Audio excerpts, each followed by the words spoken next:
Boeing 767 cruises high above the Atlantic Ocean on its way to Egypt. 217 people are on board. Just half an hour after takeoff, disaster strikes. The pilot and co-pilot struggle desperately for control of their aircraft. The lives of all on board will depend on these two pilots and what they do about this dive towards the ocean.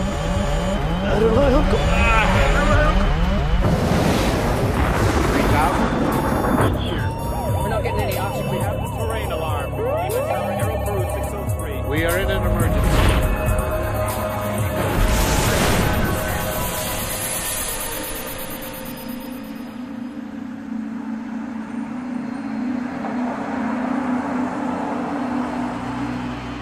The John F. Kennedy International Airport outside New York City is one of the busiest airports in the world.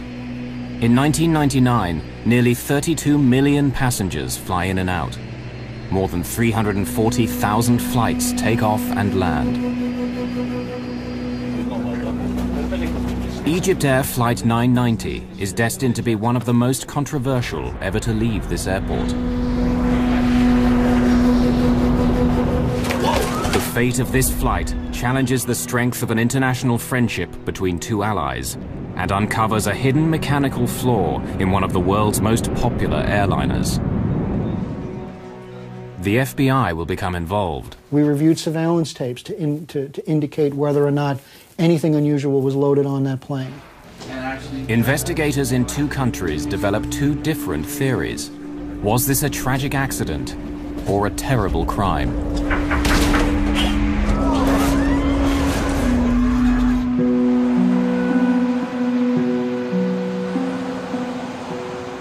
Just after 1 a.m. on October the 31st, 1999, the 217 people on board EgyptAir Flight 990 are waiting for takeoff. The flight's command captain is Captain Ahmed Al-Habashi. He's been with EgyptAir for 36 years. The command first officer is 36-year-old Adel Anwar. He switched duty with another co-pilot so he could return home in time for his wedding. Soon be a married man. Congratulations, Adel. Thank you very much. The airline's chief pilot for the Boeing 767, Captain Hatem Rushdie, joins them in the cockpit. At 1:20 in the morning, First Officer Adel Anwar is going through his takeoff clearance with air traffic control. You fly the gateway climb. Climbing to 5,000. Following gateway, clear for takeoff, runway 22 right. EgyptAir 990 heavy. Cabin crew advised. In the name of God, the merciful, the compassionate. Cabin crew, takeoff position. After an everyday blessing, the co-pilot assists the takeoff. For safety, both pilots push the throttles. On a flight of 10 hours, it's standard practice at EgyptAir to provide a relief crew to share the flying duties. The command crew takes off and lands. The relief crew flies the middle portion. Tonight, Captain Raouf Nur el-Din and First Officer Gamil el-Batouti are the relief crew. They will take over after the first 3 or 4 hours and fly the plane until shortly before Cairo. V1, rotate.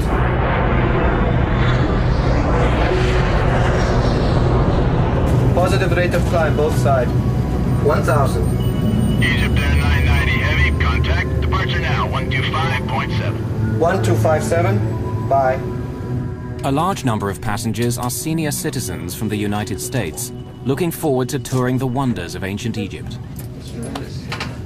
My dad and Ginny were married in 1998 on October 23rd, and to celebrate their first anniversary, they decided to take a trip to Egypt. Anita Child's parents are retired and on their way to Egypt as well. They always had great time on these tours. They traveled frequently, and so it was a pleasure trip they were looking forward to, seeing the Holy Land especially. Maureen Sacratini and her brother John Simmermeyer enjoyed the fact that their parents loved to travel. They had been particularly fond of a program known as Elder Hostel, and this particular vacation trip to visit the pyramids and the other historical sites in Egypt was an Elder Hostel trip. There are 14 of EgyptAir's experienced crew operating the flight. There are also 33 Egyptian military officers and pilots on board, returning after training with the American Armed Forces. Gamil El-Batouti used to be an Egyptian Air Force flight instructor. He's now one of the oldest first officers at EgyptAir. He's so much older than the other co-pilots that out of respect they call him Captain. But some at EgyptAir think that Captain El-Batouti has been coasting too long on the favors of old friends. Just over 20 minutes after takeoff, El-Batouti is about to leave his seat. Former National Transportation Safety Board investigator Greg Phillips became an expert on the events of this flight. The relief first officer, who would have been expected to come to the cockpit somewhere during the later part of the flight, halfway or wherever he was comfortable, wherever the normal change would have been, came into the cockpit about 20 minutes after takeoff. Hello, Jimmy. How are you? How are you, sir? What's new? I slept, I swear. Just wait. Let me tell you something. I'm not going to sleep at all. I might come sit for 2 hours But and then... I slept. I slept. You mean you're not going to get up? You will get up. Go and take some rest and come back. You should have told me this. You should have told me this, Captain Gamal. You should have said, Adele... Did I even see you? I will work first. Just leave me a message. The younger first officer seems surprised that El-Batouti wants to replace him so early in the flight. And I'm not sleepy. So you take your time sleeping, and when you wake up, whenever you wake up, you come back, Captain, okay? I'll come either way. Captain. Come and work the last few hours and that's all? It's not like that. That's not the point. Look, if you want to sit here, there's no problem. I'll come back to you. I'll go get something to eat and come back, all right? Fine, fine. Look here. Why don't you go... Why don't they bring your dinner to you here, and then I'll go sleep, okay? That's good. Okay, with your permission, Captain. And with that, El-Batouti leaves to get his meal.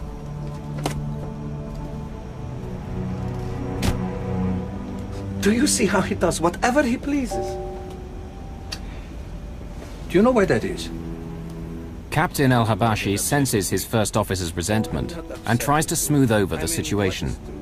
Are you a youngster? Anwar wonders if El-Batouti wants to take over because he may not want to work with Relief Captain Noor el-Din. Doesn't he want to work with Raouf, or what? It's possible, God knows. But look, you shouldn't get upset, right? By this prophet, he's just talking nonsense. That's it. Everything's under control. Okay, Chief. Thanks a day. First Officer Anwar concedes and is ready to hand over to El-Batouti. Normally, this is the most relaxed, easy part of a long flight for pilots and passengers alike. The highly automated aircraft systems will take care of the flying for several hours. It's very unusual for an airplane flying over the Atlantic at nighttime to encounter any kind of difficulties. We normally expect accidents to happen in approach or landing or near airports, and very seldom do we get anything out over the ocean in the middle of the night. Excuse me, Jimmy, while I take the cook trip to the toilet. Go ahead, please. Before it gets crowded, while they're still eating, I'll be back to you.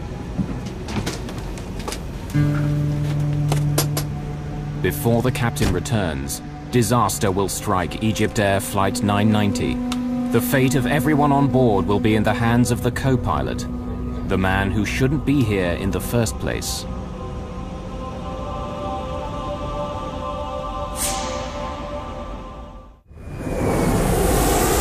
On a Boeing 767 bound for Cairo, EgyptAir's Flight 990 appears to be cruising smoothly over the Atlantic.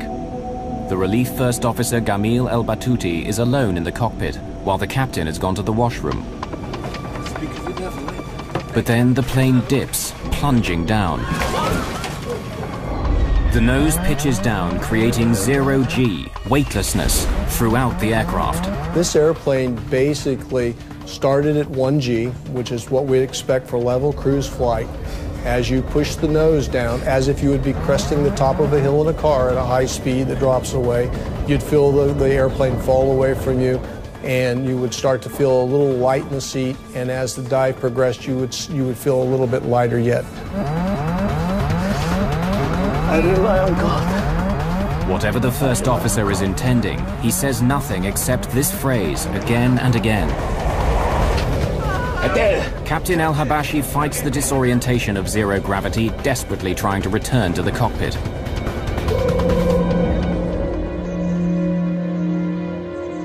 An American journalist living in France studied this flight extensively. 16 seconds after the dive began, when the airplane had gone into zero G and into negative G and was at an extreme angle, the captain somehow made his way back into the cockpit.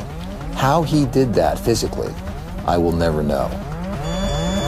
Warning signals indicate the dive is exceeding the maximum speed allowed for the plane, taking them to 99% of the speed of sound.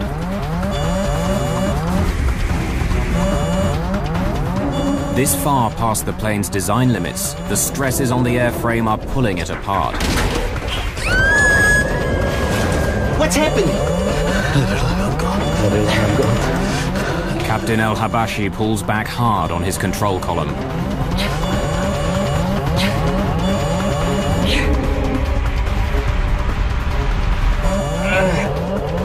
Then he tries to use the engines to power their way out of the dive by pushing forward on the throttles, but he gets nothing. What? You shut off the engines? Oh, God. Desperate, the captain deploys the speed brakes, panels standing up from the wings, in an effort to slow the dive.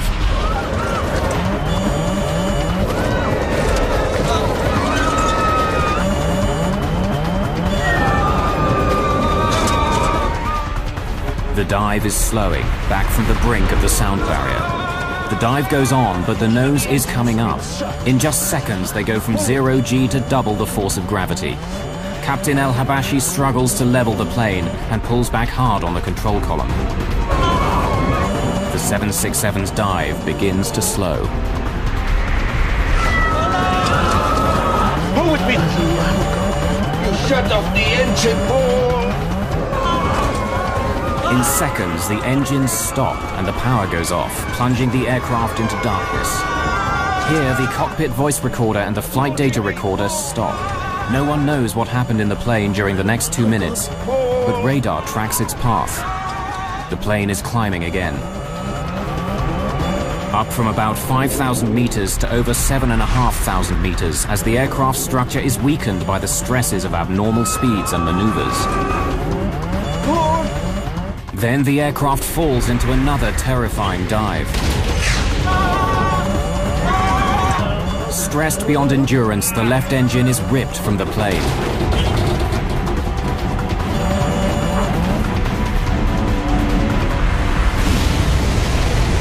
EgyptAir 990, New York Center. EgyptAir 990, if you copy... At 1:52 a.m., Flight 990 disappears from radar screens, crashing into the surface of the Atlantic Ocean, some 100 kilometers off the American coast. Coast Guard search and rescue get a call at 2:15 a.m. A plane has disappeared and Coast Guard vessels are called to the scene. The U.S. merchant marine training vessel King's Pointer is first to arrive. Just as the day was dawning, we noticed oil in the water. And that was the first indication, so we turned the ship around back into the oil, and about as soon as we turned around, we started seeing debris rise up to the surface. In Heliopolis, a Cairo suburb, Captain El-Habashi's daughter can only guess what her father went through. Can you imagine if you have a beloved one, a father, a daughter, or a brother, facing all the horrors of finding himself falling from 36,000 feet suddenly, trying to save his life, his colleagues' lives, the people, the passengers. In a home in Maryland, a sleepy Sunday morning takes a tragic turn. I had woken up for some reason at 5:30 in the morning, and we were flipping on the TV to check the weather, and we were deciding what mass we were going to be going to. It was Sunday. And immediately on CNN, they had Flight 990 missing, and I was in total shock. I ran down to my refrigerator where I had my parents' itinerary, and I ripped it off and just started sobbing uncontrollably. I was screaming. I didn't know what to do. We located a significant debris field, and that we have concentrated our search efforts since then on about a 36 square mile of area, about 50 miles south of Nantucket. At the end of October, the waters of the North Atlantic are so cold that normal life expectancy is about 5 to 6 hours. In Cairo, Relief Captain Raouf Nur el-Din's daughter May clung to hope for her father. I was talking to myself, trying to convince myself that my father was not on this plane. And if he's on this plane, he will be safe, because my father was an Air Force pilot. He had a very good experience. And I thought maybe if the plane crashed, he will be able to, you know, to be in a safe place and to swim and to go to any land. At the crash site, all that's left is pieces. Within hours, authorities know there's little hope for survivors. We believe at this point that it is in everyone's best interest to no longer expect that we will find survivors in this case. Egyptian President Hosni Mubarak reaches out to a stricken nation. This is the worst air crash in Egypt's history. Really, I was shocked. It's a big tragedy for us. And I give my condolences to all the passengers, to the families of the crews who have been lost in this tragedy. And I've contact with President Clinton and other DCs. And he's giving good support for trying to find, investigate, see what was the reason. The American president would answer his ally with a commitment. And I spoke earlier with President Mubarak of Egypt today to express my condolences and to assure him that we would be working together closely until this matter is resolved. We do not know what caused this tragedy. In northern Indiana, music historian Jim Brokaw learned what happened to his father and stepmother. One of the many things that I felt on that first horrible morning was the sense that people all over the world were confronting the same horrible circumstances that I was, and had the same sense of helplessness and disorientation that I did. Shocked and grieving, relatives arrive at Newport, Rhode Island. They will seek answers and share comfort. There were 100 Americans, 89 Egyptians, 21 Canadians, and 7 victims of other nationalities on board.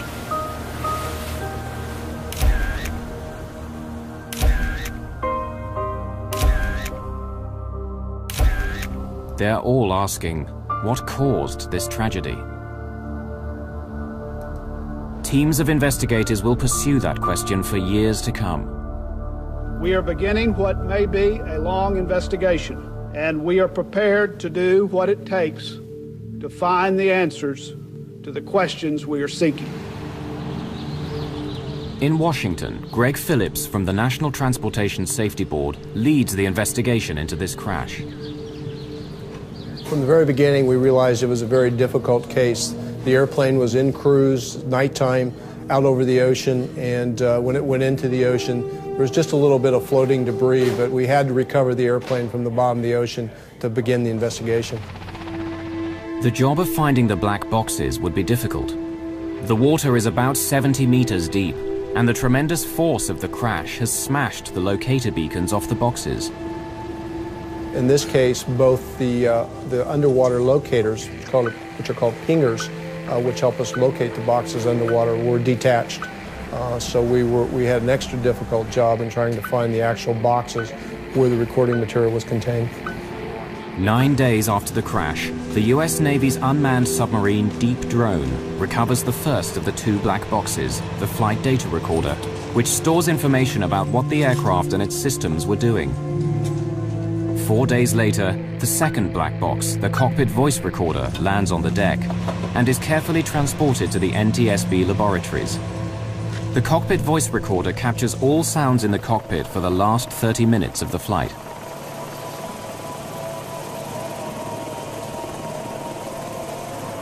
The black boxes are protected to withstand impacts of 3,400 times the force of gravity.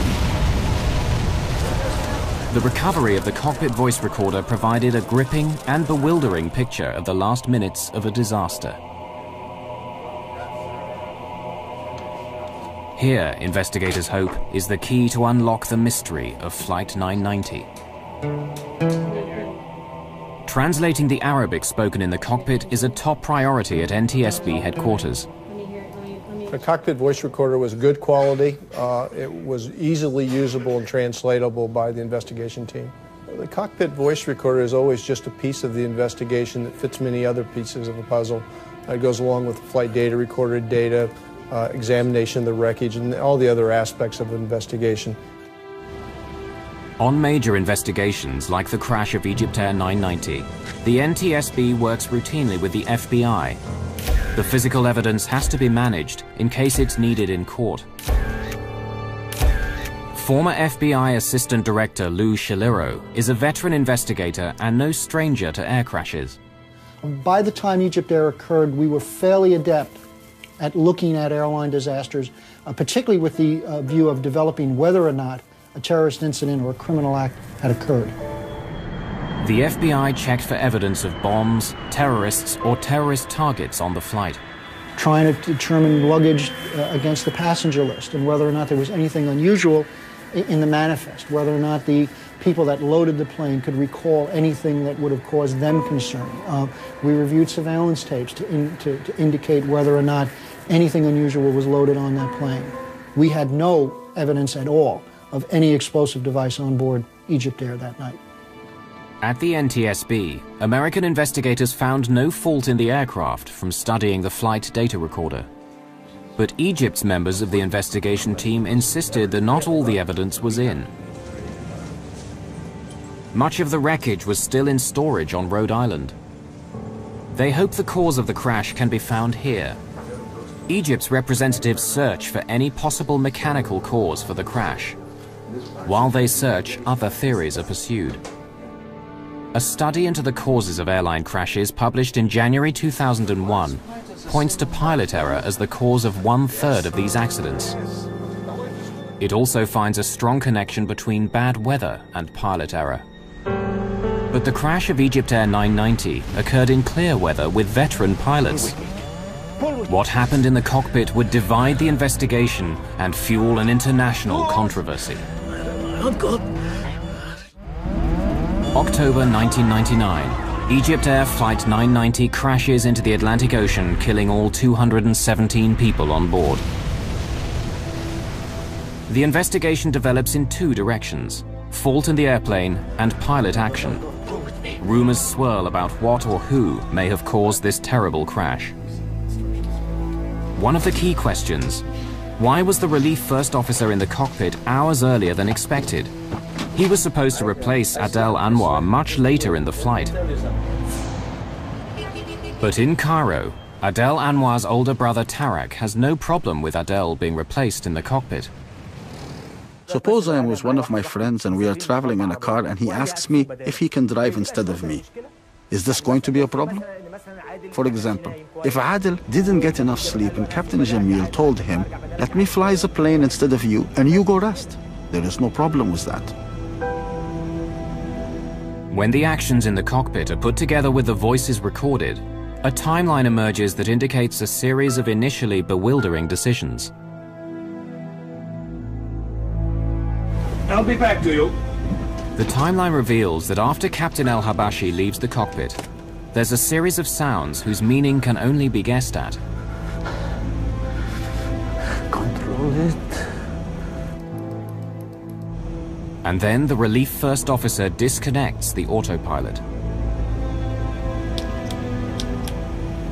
I rely on God. Released from the autopilot's control, the plane starts to descend, rolling to the left. Egypt's experts described El Batuti's decision to shut off the autopilot as a possible reaction to an unusual movement of the aircraft, prompting him to take manual control. However, the leader of the NTSB investigation disagrees. We found no reason for the autopilot to be disconnected by a fault or failure in the airplane. Normally, all aircraft movements are meant to keep passengers comfortable, as though they were on the ground. After switching off the autopilot, El Batouti pushes his control column forward, lowering the elevator panels. So the flight data recorder indicates to the NTSB. Then he pulls the throttles back, reducing engine power. This causes the plane to dive. Egypt's investigators say El Batouti was not trying to crash the plane, and there may have been an elevator failure which he could not overcome. Strangely, there is no discussion of a problem on the cockpit tape. When the captain made his way back to the cockpit, he asked the first officer what was going on and never received a response. As former director of aviation safety, Bernard Loeb oversaw all air crash investigations at the NTSB. It is well understood that in a cockpit, a jet transport cockpit of virtually any airline in the world, when a captain comes in and asks a question, the first officer will respond. When the captain asked his questions, Batouti did not respond. Fighting the dive, pulling his column back all the way, the captain cannot gain complete control of the elevator, so he tries the throttles to power out of the dive. He was unaware that seconds earlier the first officer had shut off the fuel to the engines. Egypt's experts say that El Batouti may have been acting out of caution. The flight data show that a low oil pressure warning appeared. That can mean the engines have flamed out. The captain may have then ordered the fuel to the engines shut off as part of the procedure for restarting the engines. Shut the engines! It's shut! The NTSB consider this possible scenario as well. The engines shut off on a two-engine airplane at night over the water. We couldn't understand any reason why any emergency could cause you to shut all the power off available to the airplane when you're heading away from the nearest airport. Foremost among the Egyptian investigators' scenarios was a tragic elevator failure. In Washington, at the National Transportation Safety Board, analysis of the flight data recorder indicates that Captain El-Habashi was pulling back on his column to make the plane climb, while First Officer El Batouti appears to be pushing forward on his column, making the plane go down.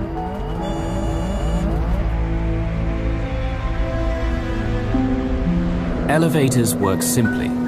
Pull back on the column and the elevators go up, lifting the plane. Push forward and the elevator panels move down to make the plane descend. They work together, but in this case they're going in opposite directions. Egypt's experts argued that this crash could have been caused by a failure in the elevator assembly, producing an elevator hardover, a jam in the elevator controls which lock them in the down position, plunging the aircraft into an uncontrollable dive.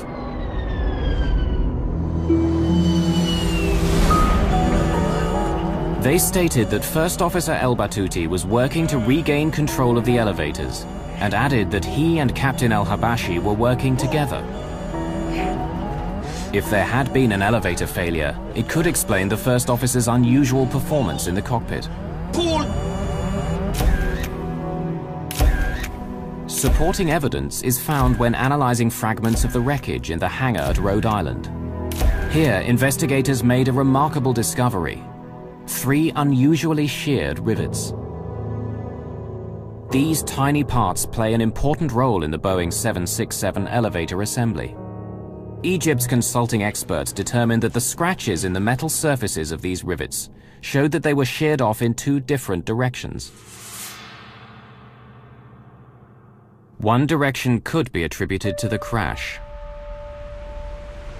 The second could indicate that the break occurred before the crash, and so may have indicated a jam in the elevators.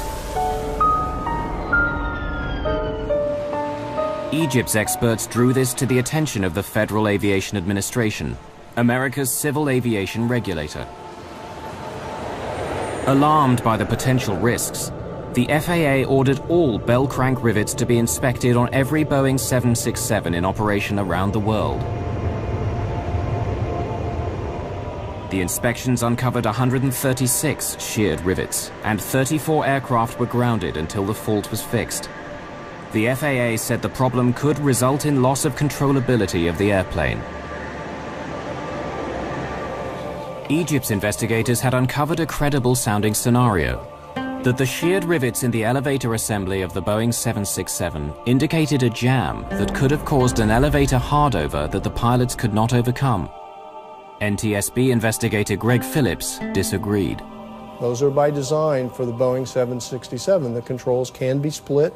They're designed that way in case one of the surfaces, the control surfaces, fails, so that whoever is still in control of the airplane or can control the airplane with a failed elevator.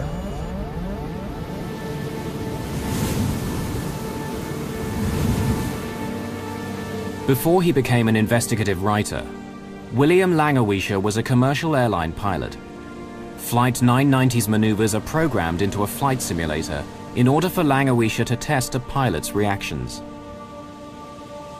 To see an airplane going so wildly into a dive, to see the altimeters unwinding at that speed, to hear the horns and warning signals going off, is frightening.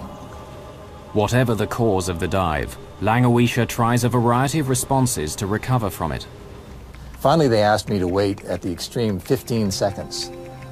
To sit in a 767 or any airplane going out of control and do nothing for 15 seconds. 15 seconds is a long time. It's inconceivable. But I did it. And even at 15 seconds, even waiting 15 seconds, I was able, through no particular skill, really reacting almost as any student pilot would, to recover the airplane, recover from the dive, before the airplane exceeded its limits. No Boeing 767 has suffered from an elevator hardover and dive before or since the crash. The aviation experts hired by Egypt developed a wide range of scenarios, citing a fault in the elevator assembly as a possible cause of the crash. Based on the data, the information we have from the testing that was done as a group effort with all the best thinking everybody had at the time, we could not make this airplane do what it did with any of the failure scenarios that were presented to us. While mechanical failure scenarios were exhausted and terrorism was excluded, the FBI continued to dig into the life of First Officer Gamil El-Batouti. Less than 3 weeks after the disaster, news media report that in the final moments before the crash, El-Batouti said, "I have made my decision. I put my faith in God," causing many to believe he might be an Islamic militant bent on destruction. But the translation was incorrect. From our initial review of Batouti's background, he was a fairly religious person, but I don't think we had anything to determine that his religious beliefs were radical or beyond what would have been a normal religious person. What had Batouti said? And what does it mean? Egyptian professor Amin Bonar teaches Arabic at Georgetown University in Washington.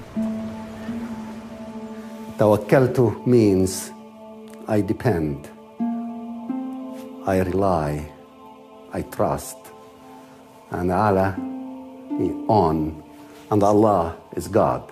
Tawakkaltu ala Allah, on God I rely, I depend in whatever I'm going to be embarking on. People use it when they start a trip, when they start driving, going back home, you say Tawakkaltu ala Allah. When you have an exam, you begin by saying Tawakkaltu ala Allah. It's a very positive phrase. So it's not the kind of phrase that anyone would be using before they commit a crime or before they commit suicide. Tawakkaltu ala Allah. To say this common phrase once was normal, but El-Batouti repeated it 11 times. What's happening? Tawakkaltu ala Allah. I expect that Captain Batouti would say, there is a fire in the engines, something stopped, I can see something's hitting the plane, anything like that. But he go on endlessly saying, Tawakkaltu ala Allah. This is not logic. For the El-Batouti family, their grief would be compounded by the need to defend their father's honor. When he died, the one thing we had to reassure us was that he had died honorably. And now they're trying to take that away from us. There is a lot of mechanical failures. Why you have only to say that it's a deliberate act, no mechanical, no weather, no mechanical, no weather. So why? Because he's an Egyptian pilot. Chairman Jim Hall allowed that it could have been a criminal act rather than an accident. The investigation could end up in the hands of the FBI alone. It is only prudent for the National Transportation Safety Board to consult with these experts and officials to fully evaluate this information prior to any final decision on whether the responsibility for this investigation should transfer to the Federal Bureau of Investigation. Egypt's President Hosni Mubarak, formerly commander of the Egyptian Air Force, had known Gamil el-Batouti, according to his nephew Walid. Mubarak asked President Bill Clinton to intercede to keep the crash from becoming an FBI matter. Since the crash, Walid el-Batouti, nephew of Gamil, has become the el-Batouti family spokesman. You have to understand that the highest ranking in this country, which is the Egyptian president, was an Air Force pilot. And he was asked, and he says, according to my experience, it's in the tail unit. Something happened there. It's not suicide. It could be either a mechanical failure, a manufacturing failure, something. In America, the FBI focuses on Gamil el-Batouti and the question of motive. The FBI would learn about the man in control of EgyptAir 990, interviewing colleagues and friends, discovering a dark side to Gamil el-Batouti. Investigating the cause of the crash of EgyptAir 990, the spotlight falls on the character and history of Relief First Officer Gamil el-Batouti. He was 59 years old, approaching 60, had never risen above the rank of first officer. That may have caused him some animosity towards EgyptAir. Had some personal issues in his own life in terms of financial, some issues in terms of his family members being sick, needing medical attention. They've used the daughter in the accusation as they said she was sick, and that's why maybe he committed suicide. Before we go to this, I will give you the reason. First, the doctors have already, on that particular flight, have already told them that your daughter is going positive with the medication and everything is going fine, and he was extremely happy. He was so excited to come back. Gamil el-Batouti was bringing her medical records back that night, among other things.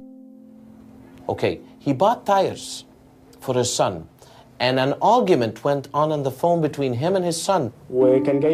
My father called me to come to the airport because he could not carry all 4 tires himself. He says, listen, I carry your tires all the way from the States. You don't want to come and carry it from the airport? It's a very natural thing. A man is going to commit suicide. Why would he do this? In New York, the FBI continued their investigation at the Hotel Pennsylvania, where EgyptAir had a block booking of about 50 rooms for their crews. The investigation that the FBI was able to do, as far as Batouti's background, probably spanned a period of about a year or so, at least from the records that we were able to obtain, and from the interviews we did at the various places that he stayed. So he did have, I think, a propensity to engage in behavior with some of the hotel people in terms of sexual misconduct. Hey, pretty lady, where did you get to? Which, you know, at the time really appeared to be totally out of the realm of what was normal for a person of that status to do. A husband and father of 5, Gamil el-Batouti was notorious for leering at and bothering female guests and hotel staff. Come to my room. The FBI learned that 2 years before the crash, 2 young women reported that he called them on their hotel room phone, telling them to look out the window across the courtyard.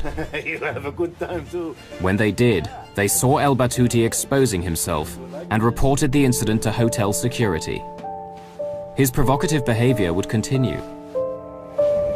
A hotel maid told the FBI that the night before the crash of EgyptAir 990, el-Batouti had sexually harassed her again. No, I want to talk to you because look, I give you $100 if you just come to my room. I'm not here for that. Oh, sure. I'm here to work. Just leave me alone. Nah, don't be like that. When the maid reported the approach, Another addition was made to the hotel's record of sexual harassment of guests and staff by El Batouti. The allegation of the hotel, as far as they said, it happened way before, not one day before the flight. Not one day before the flight, as has been mentioned. The hotel maid told the FBI the incident took place on October the 29th, 1999, the day before the flight. 3 months after the FBI began investigating El Batouti, an EgyptAir flight landed in London. The plane's captain requested political asylum in the United Kingdom. He claimed to have information about the cause of the crash of EgyptAir 990, and he feared reprisals in Egypt. Captain Hamdi Taha was a colleague of Gamil El Batouti, and he was walking away from his wife, his family, and his country. The FBI sent a special agent, and along with a British security officer, he interviewed Captain Taha. Were you aware of El Batouti displaying sexually inappropriate behavior? Yes. This is very important. I heard it from pilots who I trust. Batouti got into trouble for sexual misbehavior in New York with maids and following women and so on. The airline tolerated this for a while, and they told him several times, maybe you can get away with this normally, but this is America. You represent our country. You cannot do these things.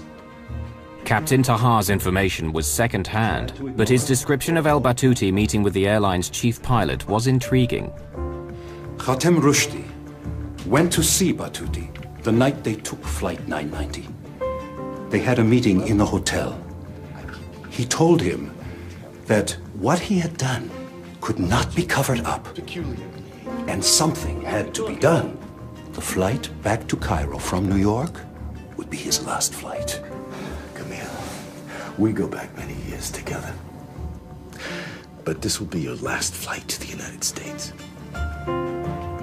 He would not be flying to America anymore. Batouti had just had these big privileges taken away from him, and he was humiliated. So, I think that what happened was this. He must have said to himself, if this is going to be my last flight, it will be Khatem Rushdie's last flight also. Certainly within various corporations where people bring weapons into the office and attempt to take revenge against people that they feel have aggrieved them. Perhaps Batouti felt that EgyptAir had been the cause of some of his issues, and unfortunately in this case it was the kind of office that was flying at 33,000 feet. The FBI provides Taha's interviews to the NTSB. Egyptian officials asked for another EgyptAir pilot to be interviewed. Mohammed Badrawi had known El Batouti for 40 years. Interviewed at the NTSB, he described discussing with Captain Rushdie what to do about El Batouti's behavior. Do you know if Khatem Rushdie was aware of the situation with Batouti? Well, of course he knew. But he pretended not to know, I think, because Khatem Rushdie is the chief pilot. Badrawi confirms that Khatem Rushdie is upset about El Batouti's harassment of women at the hotel. So Badrawi takes Rushdie's concerns to his old friend. And if he didn't listen to you, what did you tell him was going to happen? Nothing much, really. You see, he was on his way out. We don't normally touch people when they're approaching 60. I know. I'm not saying that you are doing something wrong. They are saying that you're doing something wrong. I know you are my friend. We have a little patience, and then they're out. Badrawi would ask Rushdie to be patient with his old friend, considering that El Batouti only had 3 months to go before retirement. We've been in the Air Force for 40 years. All he needs is a few more months. Badrawi's interview confirmed that Rushdie did believe El Batouti's behavior had to be dealt with, and he denied Taha's claim of a meeting between the two on the night of the crash. But Captain Taha was not done. He had another compelling story to add.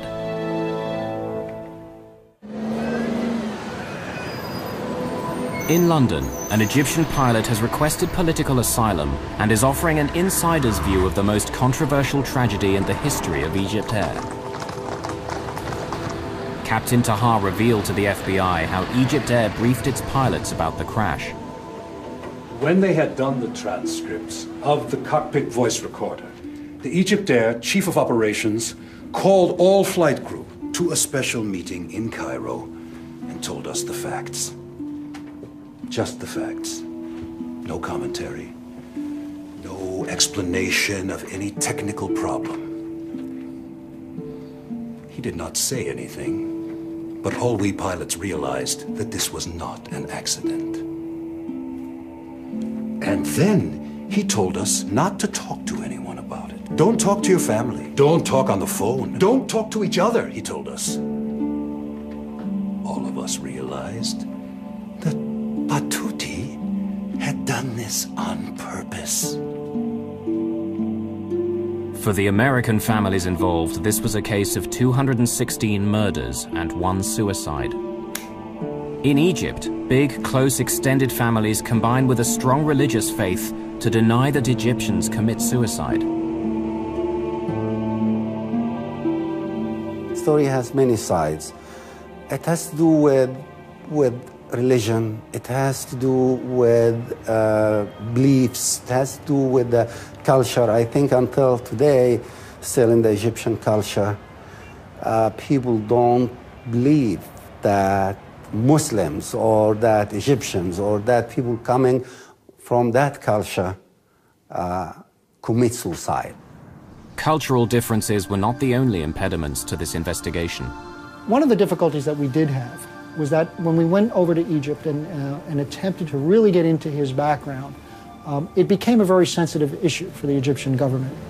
FBI efforts to learn about El Batuti's personal life and family relations would be stymied. It became almost to the point where we were never really able to develop all the things that we needed to get at. Finally, on March the 21st, 2002, after a nearly $10 million investigation over 2 years and 5 months, the NTSB publishes its report and determines that the probable cause of the EgyptAir Flight 990 accident is the airplane's departure from normal cruise flight and subsequent impact with the Atlantic Ocean as a result of the Relief First Officer's flight control inputs. The Egyptian Civil Aviation Authority responded angrily, and their response read in part, "It is obvious that the NTSB has not done the type of professional accident investigation expected by the Egyptian government." The NTSB's former director of aviation safety takes exception to the Egyptian view. What was unprofessional was the insistence by the Egyptians, in the face of irrefutable evidence to anyone who knows anything about investigating airplane accidents and who knows anything about aerodynamics in airplanes, was the fact that this airplane was intentionally flown into the ocean.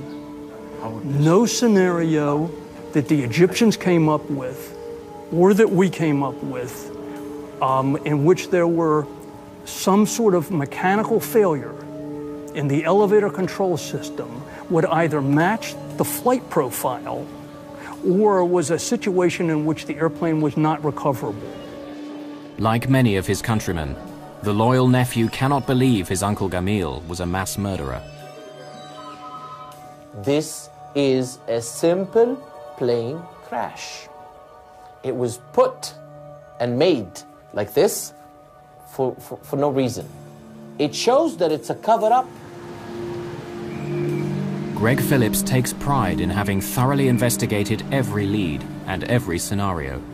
When we sign on to be accident investigators, we do it with the idea that we're going to keep the next one from happening, not to cover up one that did because of whatever reason may be given to us. I've never known that to happen. I've never even known it to come close to happening. There continue to be differing perspectives on the crash of EgyptAir Flight 990, and unanswered questions remain for broken and damaged families. For many of them, answers to how and why this plane crashed will forever be a painful mystery.